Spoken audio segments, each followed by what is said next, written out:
자기 딸이 덥다고 하는데 교실 에어컨을 안 틀었다고 아버님께서 교무실로 항의 전화를 하시는 거예요. 막무가내로 소리 지르시고 학교에 등교해서 하교할 때까지 한시도 이 눈을 뗄 수가 없어요. 화장실 가는 것도 선생님 힘들 정도로 계속 아이 한 명 한 명한테 집중을 하시는데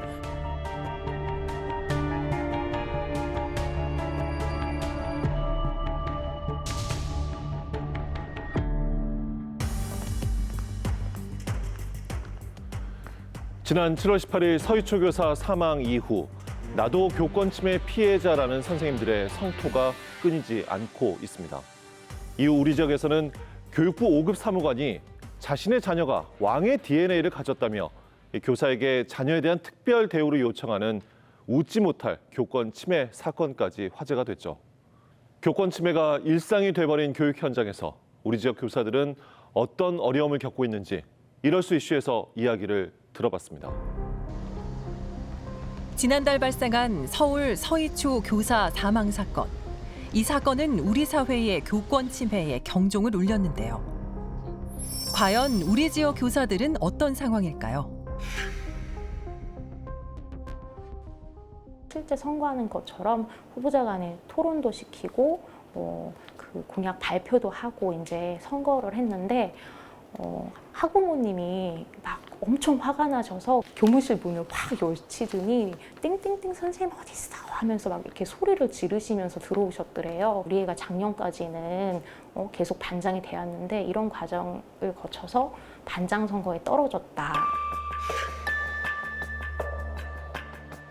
제가 예전에 교권 보호 관련해 갖고 교무부장하고 같이 이렇게 조사를 했는데 학부모님이 교감쌤이 덩치가 커 갖고 얼굴이 무섭게 생겨서 우리 아이가 신변상의 위협을 느껴서 거짓 진술을 했다고 교육청이라든지 뭐 인권이라든지 이런 데 있다가 제소를 해가지고 막 그때 막 처리했던 그런 경험이 있고요. 다른 아이들이 선생님 싸우고 있어요 하면 저희는 당연히 달려가서 제지를 해야 되는데 이제 제지를 하고 말리고 몸싸움은 안 돼 이렇게 얘기하다 보면 이제 그 반 학부모님들께서 뇌 담임이 아닌 선생님이 내 아이를 지도했냐, 이거는 아동학대지 않냐.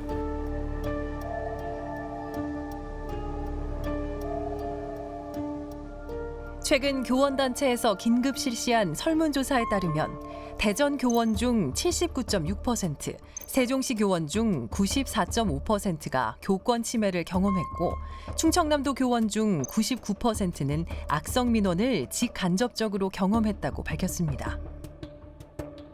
특히 이들은 악성 민원을 통한 교육활동 부당 간섭, 학생과 학부모로부터 모욕과 명예훼손, 아동학대를 빌미로 협박과 고소를 당하는 경우가 상당했는데요. 교권 침해가 만연한 상황에서 교사들이 제대로 수업을 하기란 만무한 일입니다. 굳이 열심히 할 필요가 있을까?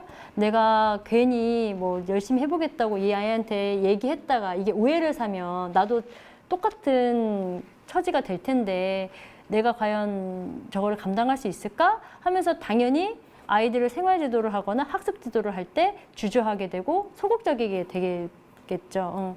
그런 걸 보면서 내가 선생님이 된 거는 아이들이랑 행복하게 공부하고 가르치고 이러려고 했는데 점점 내가 아이들과 거리를 두게 되는구나 하면서 자괴감에서도 빠지기도 하고요. 그렇다면 교권 피해를 당한 교사들은 어디에 인권 침해를 호소할까요? 이들의 권리를 보호할 장치는 있을까요? 교육부의 교육활동 보호 매뉴얼에 따르면 침해 사건 발생 시 피해 교원 보호 및 사건 조사를 위해 교권보호위원회를 열 수 있습니다. 하지만 정작 교사들은 교권보호위원회를 꺼려 하는데요. 교권 피해 같은 경우에는 본인이 직접 교보위 개최를 요구를 해야 합니다. 그런데 이 교보위 개최를 요구할 때는 학교장의 승인이 있어야 되는데 사실 관리자분들께서 이런 교보위 개최 관련해서 굉장히 소극적인 경향을 보이셔요. 교보위의 위원 구성에도 문제점이 있는데 교원보다 더 많은 수의 외부인들이 위원 수를 채우게 됩니다. 학부모, 경찰, 변호사 같은 그런 외부인들이 더 많은 구성을 하기 때문에 어떻게 보면 학교에서 일어난 교권 침해 사안에 대해서 심의를 하는 과정에서 이런 인원 구성이 과연 이런 사안에 대한 어떤 교육적 판단을 전문성을 가지고 할 수 있느냐. 무엇보다 학교 관리자들이 교보위 개최를 껄끄러워하고 처분 결과도 실효성이 떨어지기 때문입니다. 교보위 징계에는 강제성이 없습니다. 그래서 징계 처분이 내려도 학생이나 학부모님께서 따르지 않는다면 아무도 강제할 수 있는 조항이 없기 때문에 실제적으로 징계에서 출석 정지 처분이 나와도 학생이 학교를 나온다고 하면 막을 수 있는, 제지할 수 있는 방법이 전혀 없습니다. 그래서 징계를 받았지만 학생이 출석을 하는 경우 선생님들께서는 오히려 더 마음에 상처, 2차 가해를 입으시고 그로 인해서 뭐 병가를 들어가신다든지 또 직을 그만두는, 휴직을 하시는 경우도 이런 사례가 있습니다. 그렇다면 각 교육청들은 교권 침해로부터 교사들을 제대로 보호하고 있었을까요? 교육청은 교원치유센터를 통해 조사, 상담, 법률 지원을 하지만 건수에 비해 턱없이 부족합니다. 그런데 실제적으로 현장의 반응은 조금 미지근한 분위기인데요. 상담 지원 같은 걸로 통해서 뭐 마음 치유를 잘 받지 못했다, 불충분하다 이런 경우도 있고요. 또 실제로 그런 것들을 알지 못하셔서 또 하지 못하시는 경우도 있어서 혼자서 사비를 들여서 본인 스스로 치유를 하시고, 그리고 세종시 같은 경우에는 교권 치유 지원 센터라고 있어요. 거기에 상주하시는 변호사분이 계신데 사실 지난 1월 달부터 이제 올 초부터 계속해서 채용이 안 되고 계시거든요. 근데 보통 학교 교사분들 만나보면 법률적인 지원을 많이 받고 싶어 하세요. 계속해서 변호사 처우를 개선을 좀 해서라도 변호사분이 빨리 와서 채용을 좀 될 수 있게 그런 쪽으로 많이 교육청에도 얘기도 하고 그랬었거든요.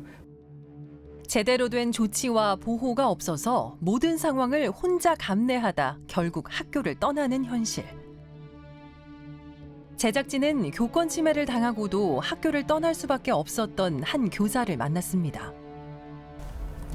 지난해 말 세종의 한 고등학교에서는 학생이 교원 평가 과정에서 교사를 성희롱하는 글을 올렸습니다. 해당 교사들은 충격에 빠졌습니다. 일단 그거를 보고 나서 당장 수업이 있었는데 당장 복도에 나가고 수업을 하러 가고 이거 자체가 갑자기 평소에 그냥 매일 밥 먹듯이 하던 일인데 어려웠어요. 어떤 애가 나를 그런 식으로 보고 동시에 나한테 전달될 걸 알면서 이렇게 이름까지 불러가면서 썼을까. 학생들을 복도에서 그냥 마주치는 것도 너무 불편하고, 그러다 보니까 이제 나중에 그 정신과 치료를 받으면서 제가 알게 된 건데, 뭔가 내 자세나 내 몸을 의식하게 되는 그런 거 있잖아요. 그러니까 원래 그런 성희롱이라든지 이런 거를 당하게 되면 그런 불편감이 생긴다고 하더라고요. 당시 사건으로 교사는 우울과 불안 등으로 오랫동안 정신과 치료를 받았습니다. 교사는 학교와 교육청에 도움을 요청했습니다. 가해 학생이 사과하고 재발 방지를 약속해달라는 요구였습니다. 성희롱과 같은 교권 침해로부터 교사를 보호해야 할 학교와 교육청은 이를 거부했습니다. 그냥 선생님이니까 참고 이해하고, 선생님이니까 그냥 품고 관용하고 넘어가야지. 그냥 교육부, 교육청 입장은 익명으로 작성을 했기 때문에 누가 썼는지 시스템 내에서 추적할 수 없다였어요. 그래서 저희는 학교에 도움을 요청을 했을 때 뭔가 도움을 받을 수 있을 거라고 생각했는데 그게 거절을 당했고, 그래서 어쩔 수 없이 이제 경찰 수사를 의뢰를 했죠. 교사가 사건을 공론화해 외부에 알려지자 뒤늦게 학교와 교육청은 교권보호위원회를 열었고 학생은 퇴학 처분을 받았습니다. 그런데 이것이 끝이 아니었습니다. 학교 복귀를 준비하던 중 교육청 감사실에서 갑자기 해당 교사를 불러 2차 가해를 했습니다. 이게 국가공무원법 60조 보시면 공무원 재직 중은 물론 퇴직 후에도 직무상 알게 된 비밀을 엄수하여야 한다라고 돼 있어요. 네. 이 조항 알고 계세요? 네. 저한테 그래서 어떻게 하라는 건지 징계를 받을. 앞으로는 조심하셔야죠.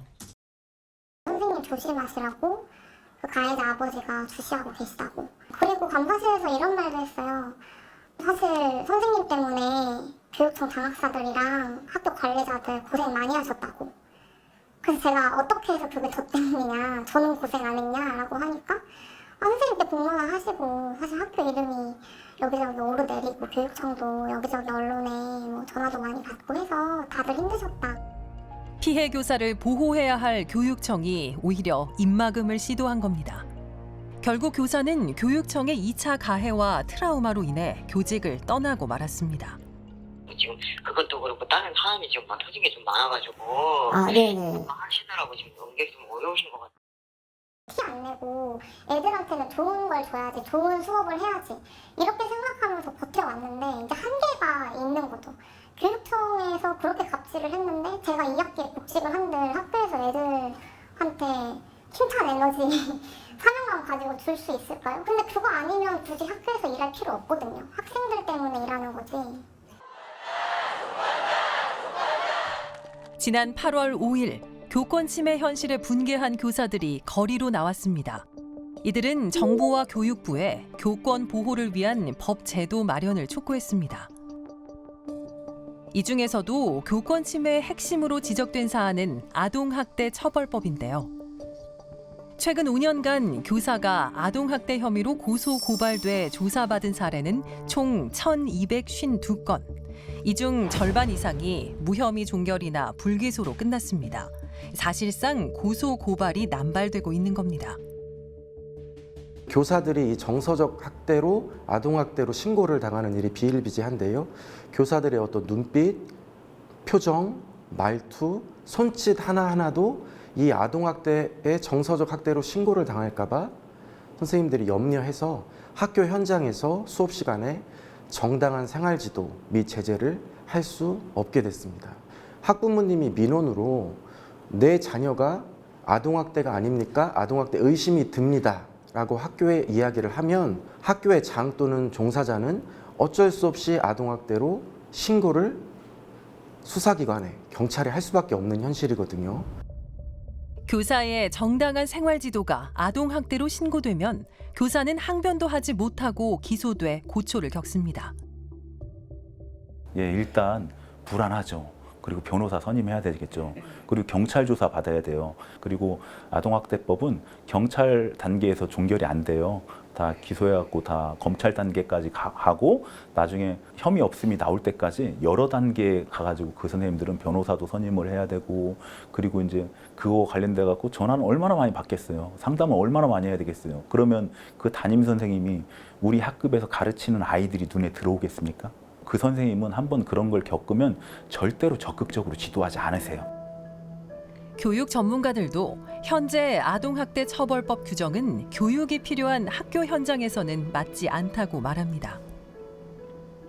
이제 아동학대라는 거는 주로 가정사에서 개인이나 아니면 학교가 아닌 공간에서 발생되는 거에 대해서 즉시 신고를 하고 거기에 담당 경찰관이 입회하여서 분리도 하고 또 그 폭행이나 뭐 이런 폭언을 한 당사자에게 법적 처벌을 이제 그 부여하는 거가 일반적인 그런 과정이거든요. 근데 우리는 그거가 학교 현장이 거기에 그대로 노출돼 있어요. 학교의 공간도 그거의 범위에 포함되어 있다는 것이 이제 제일 문제가 있거든요. 이제 그 부분은 좀 이제 이번에 분리를 좀 해줘야 되고. 이에 교육부는 연일 보도 자료를 쏟아내며 교권 보호 방안을 마련하고 아동학대 신고로부터 교사를 보호해야 한다고 밝혔습니다. 하지만 이런 교육부의 발표마저도 현장에서는 차가운 반응입니다. 그때마다 대안이 나와요. 일주일 만에. 근데 내가 항상 질문하는 게 거예요. 일주일 만에 내놓을 재판을 당신들 지금까지 안 했으면 직무유기한 거다.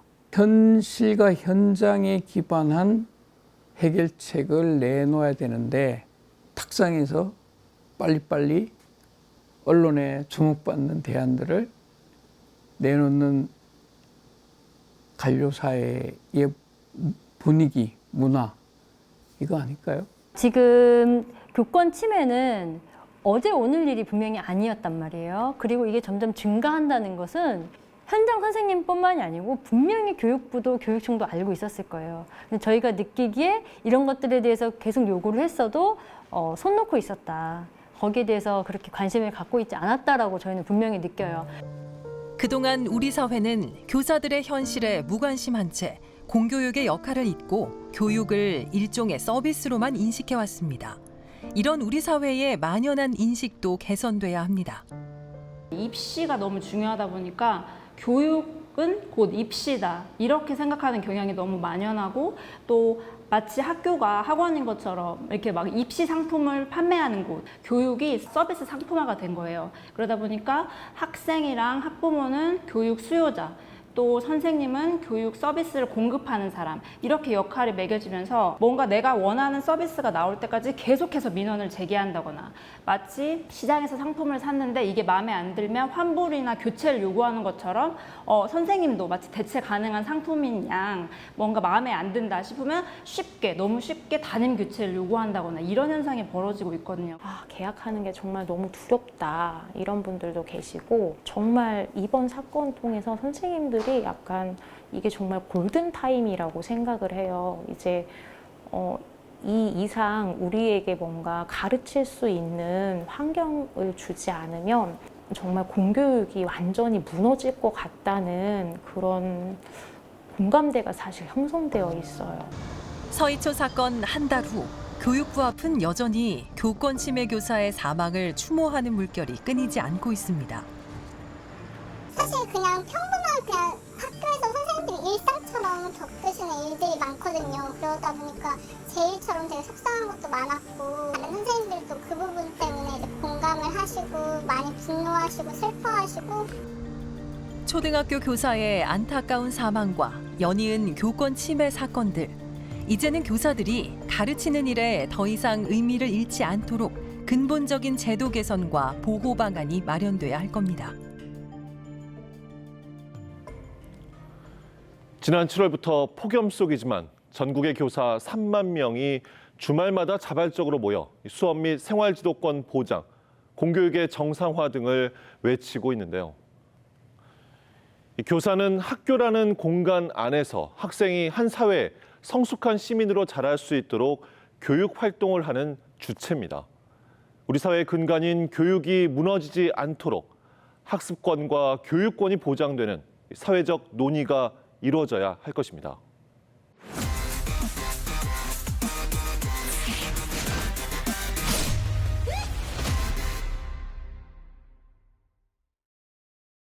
지난 7월 31일 대전시 전세사기 피해 대책위원회가 출범했습니다.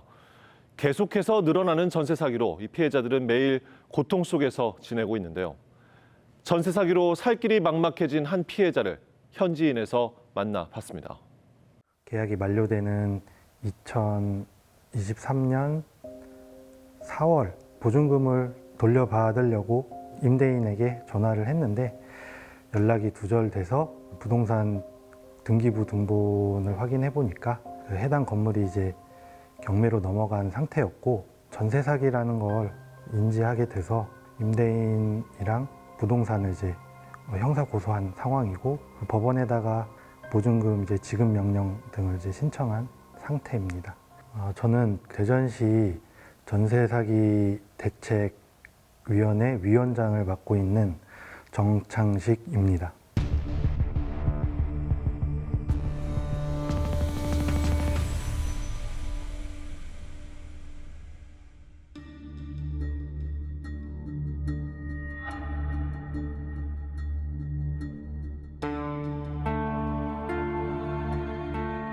저희 집은 이제 보증금이 2억 8천만 원이고, 그 밖에 이제 4세대 정도가 1억 3천만 원, 나머지 16세대 중에 나머지 세대는 이제 9,300만 원 이렇게 되는 걸로 알고 있습니다.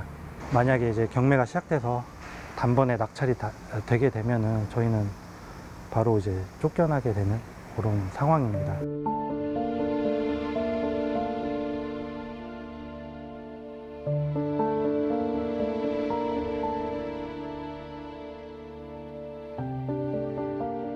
그 2억 8천은 제가 30살에 좀 뒤늦게 취업을 한 편이라 그때부터 이제 열심히 돈을 모은 상태였고, 결혼해서 이제 7년 차까지 이제 굉장히 좀 힘들게 모은 돈이죠. 매달 거의 200에 가까운 돈을 꼬박꼬박 넣어서 전세자금 대출까지 합해진 그 돈이 이제 2억 8천 가량이 되는 거예요.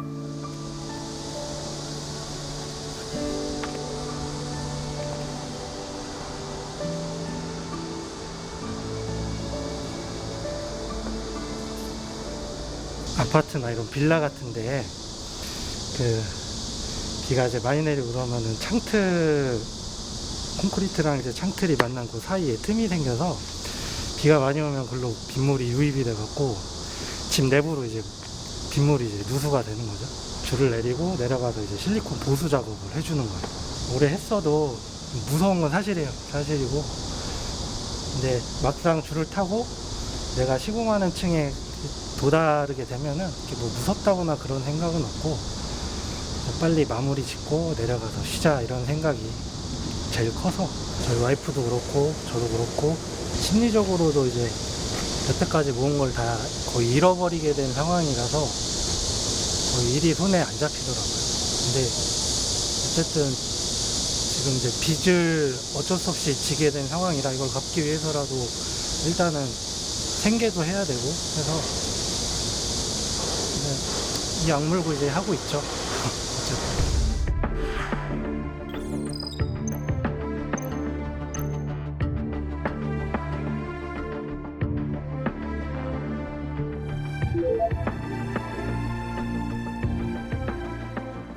경매 통지서는 각자 집 앞에다가 그 문 앞에다가 다 붙여놨더라고요. 저희도 이제 외출하고 들어왔을 때 그거를 발견을 해서 읽어보니 9월 초쯤에 이제 경매가 개시될 것이다라고 이렇게 그런 내용이었어요.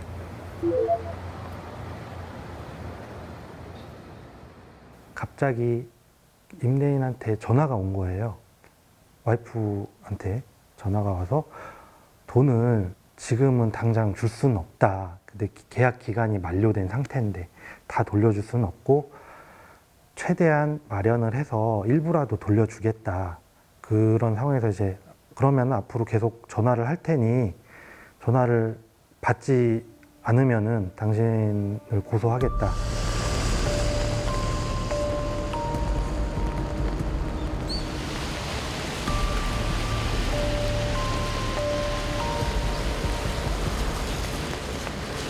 전세 사기 관련해서 경찰청에서 이제 각 사건별로 수사 브리핑을 진행을 이제 해준다고 해서 그 내용을 들으러 지금 경찰청으로 가고 있습니다.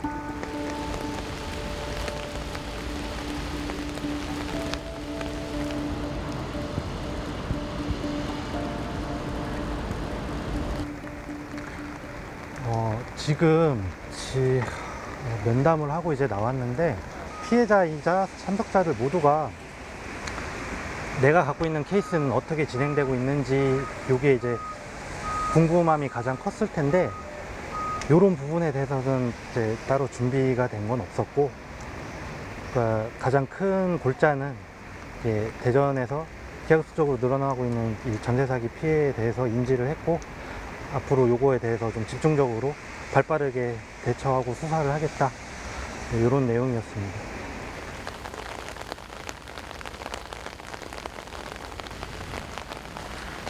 사실 저희 피해자들이 가장 많이 느끼는 게 뭐냐면은 내가 피해를 당했는데도 마치 그게 내 잘못인 양 되는 거예요. 어느 기관을 가든 어디를 가든 네가 좀 더 잘 좀 알아보지 그랬어. 그냥 선량하게 세금 내고 국가제도비에 세워진 전세제도를 이용했고 그 전세제도 때문에 피해를 입은 사람들이기 때문에 아직 전세 피해를 당하지 않은 사람들 그리고 혹은 곧 당하게 될 사람들의 어떤 생각에 대한 전환이 필요할 것 같습니다. 대책위의 최종적 궁극적인 목표는 단 하나입니다. 선구제 후 구상 청구. 그러니까 저희가 만져보지도 못한 돈에 대해서 저희가 책임을 져야 된다는 지금 이 현실이 지금 빨리 해소되길 원하는 겁니다. 그게 저희의 최종적인 궁극적 목표입니다. 저는 이거 좀 대전을 빼고 내용 자체만 보면 국가 제도의 토대로 만들어진 이 전세 제도에 사기를 당해서 평생 힘겹게 모은 보증금을 잃은 이런 피해자들에게 관공서, 시청, 경찰 쪽에 가서도 하소연을 하지만 이런 경우엔 어쩔 수 없습니다. 돌려받을 수 없습니다. 안타깝지만 다 끝났습니다. 라는 식의 어떤 뉘앙스와 분위기를 주고 제 풀에 이제 다 포기하게끔 이렇게 만들어 버려요, 사실은. 그래서 피해자들도 절대 받을 수 없다가 아니라 반드시 받을 수 있다라고 생각을 하셔야 되고, 그 받을 수 있다는 생각이 선구제가 도저히 안 되더라도 그에 준한 어떤 특별법이 보완이 되지 않을까 생각을 합니다.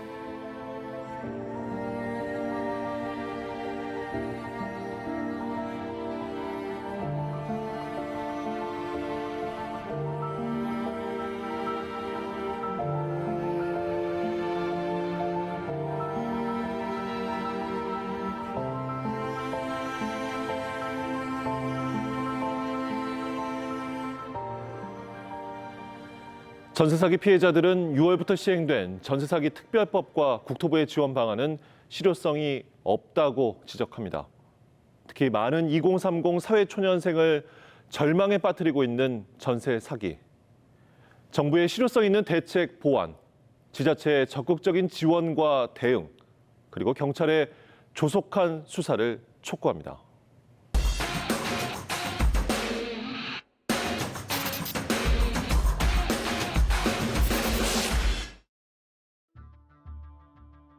우리 사회는 지금 사회의 책임을 개인에게 떠넘기고 있는지 모릅니다. 어떤 학부모는 개인의 어긋난 욕망으로 교사를 힐난하고 갑질을 일삼기도 합니다. 누군가는 전세 사기 피해를 입은 사람에게 왜 제대로 알아보지 않았냐며 도리어 피해자를 비난하기도 합니다. 우리는 묻습니다. 이와 같은 일이 나에게 일어난다면 어땠을까? 지금도 누군가는 나만 아니면 되라고 생각하고 있을지 모릅니다. 하지만 이 같은 생각은 결국 사회의 규범과 공동체의 몰락을 불러올 것입니다. 개인의 문제가 아닌 우리 사회가 함께 해결할 문제로 인식하는 것. 정쟁의 도구로 소모되지 않고 정부가 나서 당국의 책임과 제도의 문제를 논의하는 공론의 장을 형성하는 것이 진정한 문제 해결의 시작일 것입니다. 시사인 대세남 여기서 마치겠습니다.